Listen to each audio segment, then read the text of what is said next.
never gets any easier, does it, guys?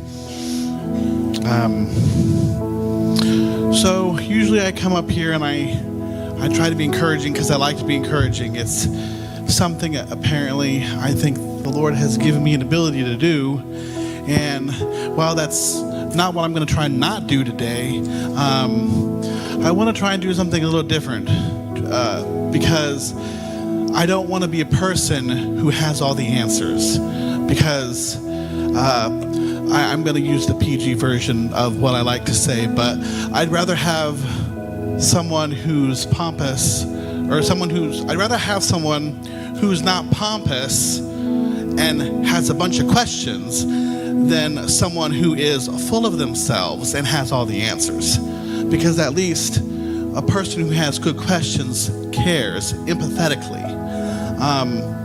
And I'm full of questions sometimes, and I don't know what I'm going to do with my life. And it's something I know I need to lean into the Lord for, and as I try and I move, it doesn't get easier. I wake up a lot of mornings just completely unable to do anything.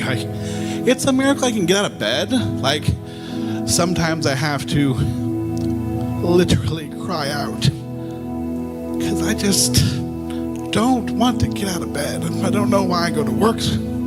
I don't know how I keep my job. I get to work and sometimes it takes hours for me to get a single thing of any minuscule importance done.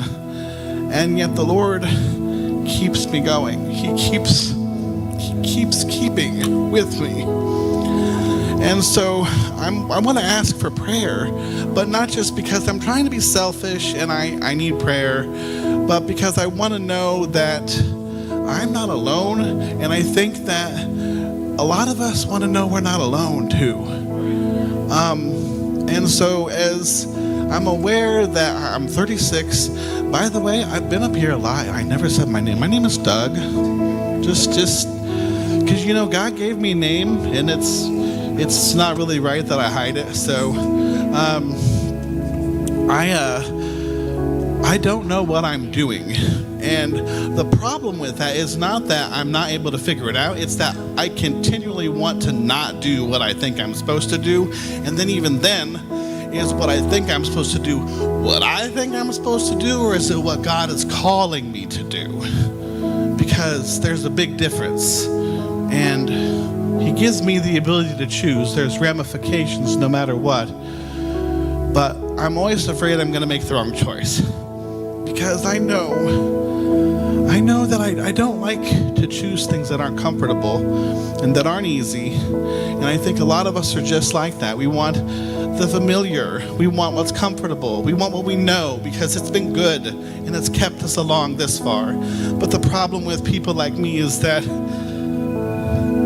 those aren't actually good things. Like waking up and hating myself, or moving along through the day and making a fat joke at my own expense. These are not the things that pleases God.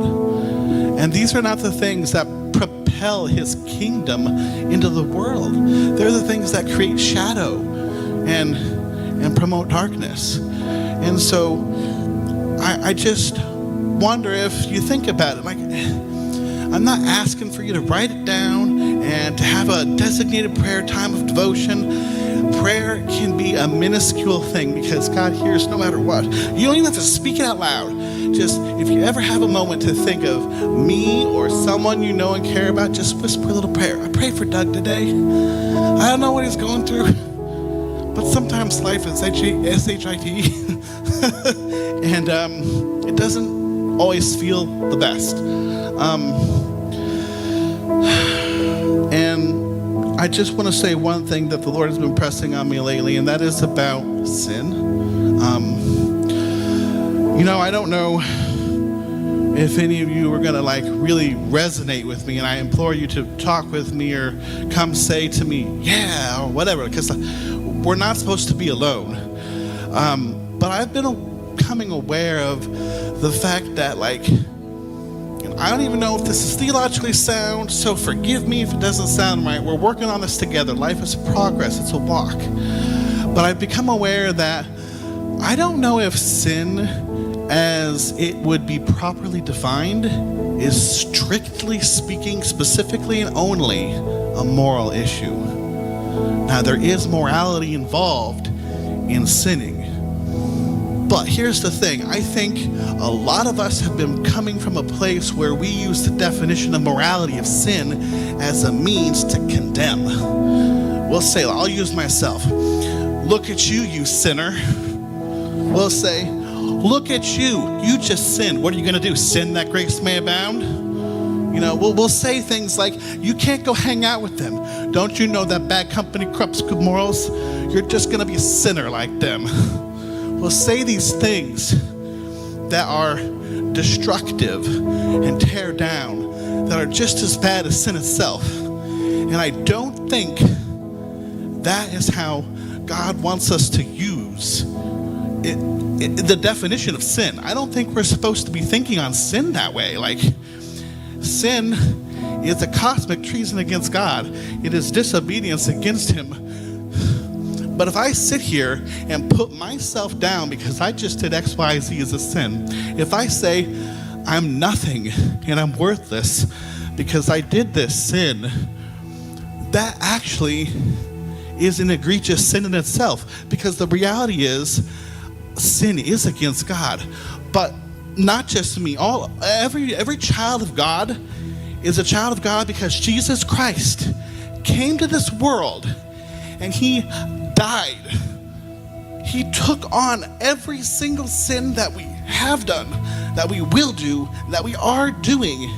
And I don't think it's right for me or you to sit here and condemn ourselves as if we are worthless and we're just these sinners, because Christ actually took the time of life and death and resurrection to rid these sins from us. And I think it's about time people like me and you start standing tall in the Lord, because the more we let ourselves be defined by our sin, the more people only know us by it. And I'd rather be defined by the goodness of God. And so I want to be with people like that. Let's try and do that. Thank you.